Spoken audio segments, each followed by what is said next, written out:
Olá, alunos do sexto ano, como vocês estão? Tudo bem? Vamos dar continuidade às nossas aulas da semana? Vamos? Observem aí a pauta.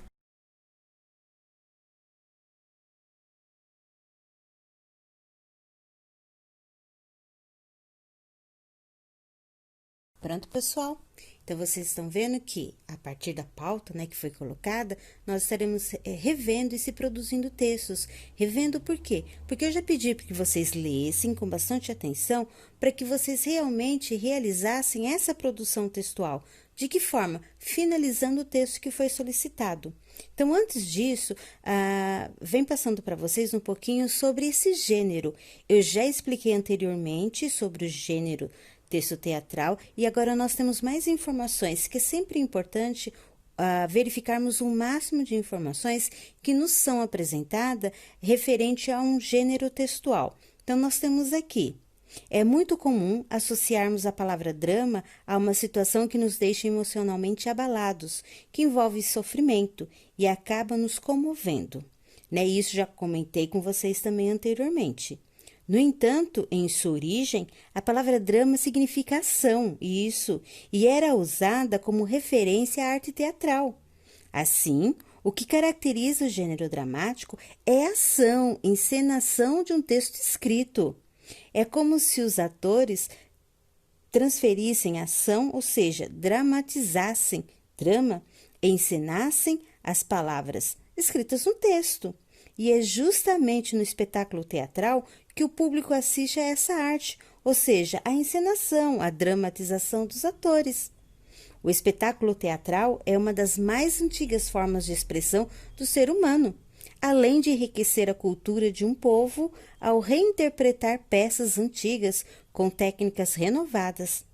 Existem várias formas de expressão dramática, como as encenações que despertam terror, as que criticam a sociedade e o comportamento humano, as que exploram situações engraçadas da vida cotidiana, as que têm conteúdo religiosos, etc. Os recursos usados nas encenações são muito variados, como a música, a dança e mímica. E os locais não existem muita riqueza, podendo ocorrer em grandes teatros ou mesmo em praças ou ruas. Com certeza vocês já viram muitas dramatizações nas ruas, não é mesmo? Nas praças. Da mesma maneira em que um texto narrativo, o texto dramático ou teatral apresenta acontecimentos, personagens, tempo e espaço. Mas a grande diferença é que ele é escrito para ser encenado e não contado por um narrador. O emprego na linguagem oral é uma característica muito marcante nesse gênero de texto, e a representação pode ocorrer por meio de diálogo entre dois ou mais atores, ou de monólogo, que é dramatizado por apenas um ator, em que os personagens podem refletir consigo mesmos sobre o que estão pensando, sobre as situações pelas quais estão passando, etc. Em nossos estudos, vamos dar ênfase aos diálogos, pois estamos trabalhando com exemplos de textos teatrais que trazem mais de um personagem. Os diálogos são a parte mais importante do texto teatral, porque explicitam o conflito, o movimento e a ação dramática. Em uma montagem de peça teatral, além da presença física dos atores que dialogam, do diretor que os orienta e do dramaturgo, autor do texto teatral, há toda uma equipe que participa e colabora para o espetáculo aconteça. Há o figurinista, que é responsável pelo figurino, o sonoplasta, que é responsável pelo som, pela música, o iluminador, responsável pela luz, o cenógrafo, responsável pela montagem do cenário, costureiros, maquiadores, eletricistas, etc. Tá vendo quantas pessoas estão envolvidas nesse gênero textual? Na interpretação do texto teatral Pluft, que nós vimos o Fantasminha, você aprendeu o que são rubricas, que junto aos diálogos estruturam o texto teatral e orientam os atores e os leitores sobre as características e os modos de proceder dos personagens.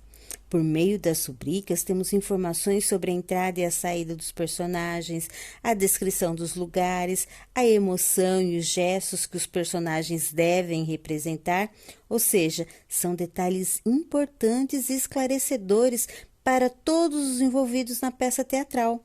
São os diálogos e as rubricas que constroem o conflito da ação teatral, ou seja, a oposição entre os personagens. É importante lembrar que antes das rubricas e das falas, há a indicação do nome do personagem destinado a determinada fala ou ação. Lembra que eu falei com vocês que não era com o travessão, né, que indicava a fala, e sim aparecia o nome do personagem antes?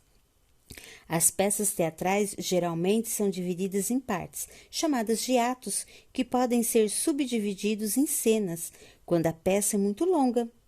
Normalmente, as cenas indicam a entrada e a saída dos personagens e costumam acontecer em lugares diferentes.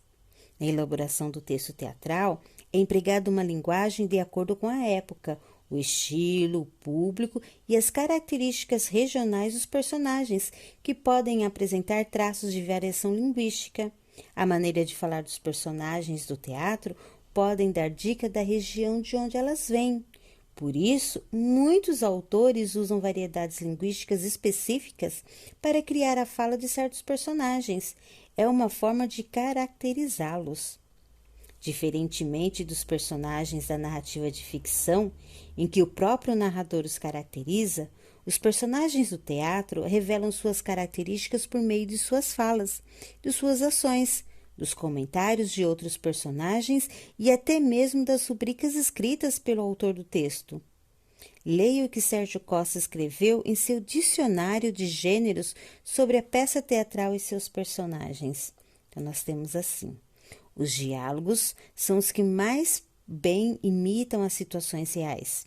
Nelas, os personagens conversam entre si, para dar ao espectador a sensação de estar dentro da cena. Na peça de teatro, não existe a figura do narrador, apenas os diálogos e as rubricas que orientam o leitor ou o diretor sobre a montagem da cena.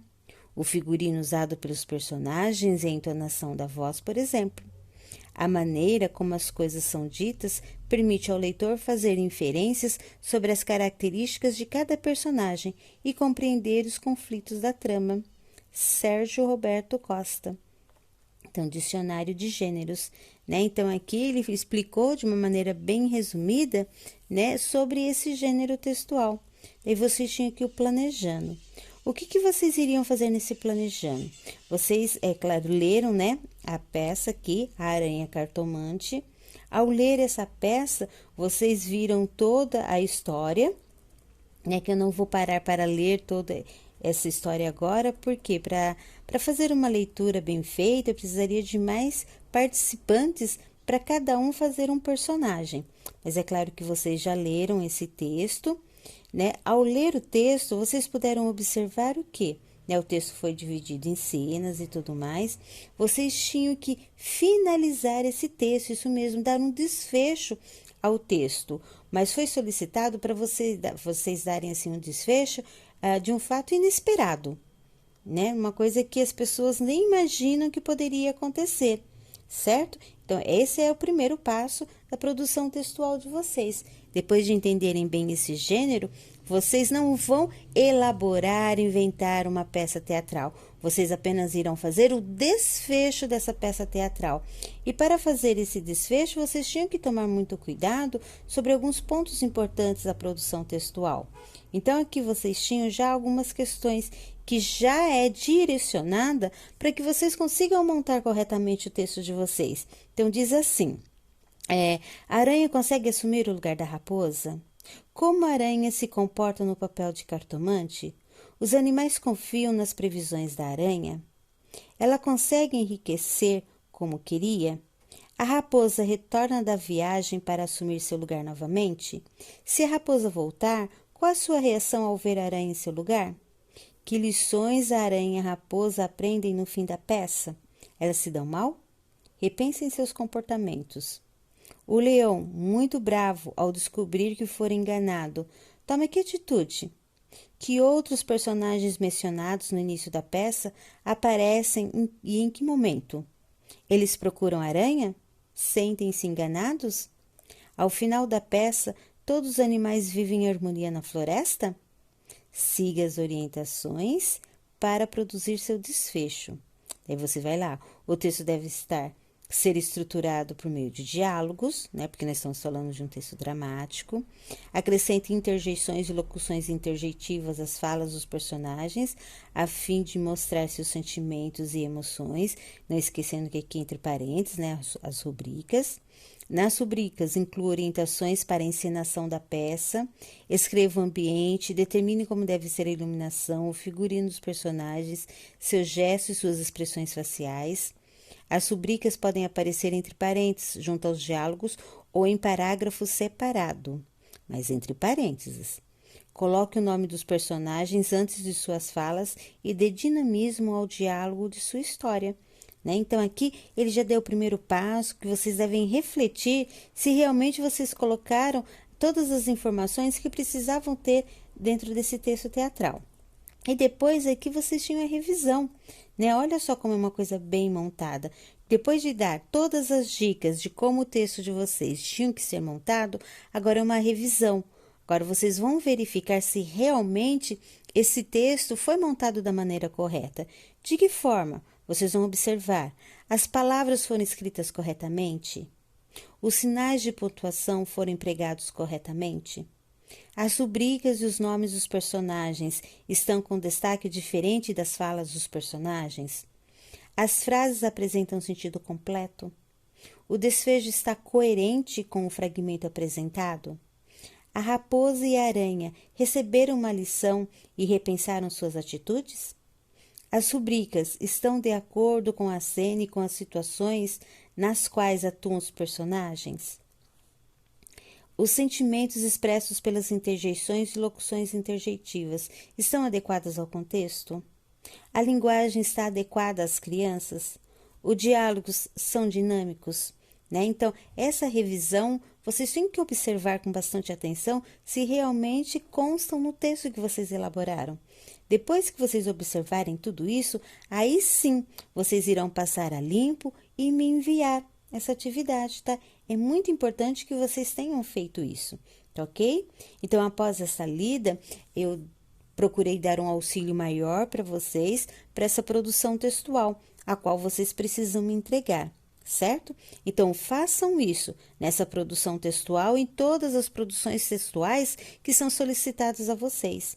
Essa revisão é importantíssima para que não ocorra erros, para que o texto não volte, ele apenas venha para a correção do professor, né? E que seja colocado alguns pontos importantes, ok?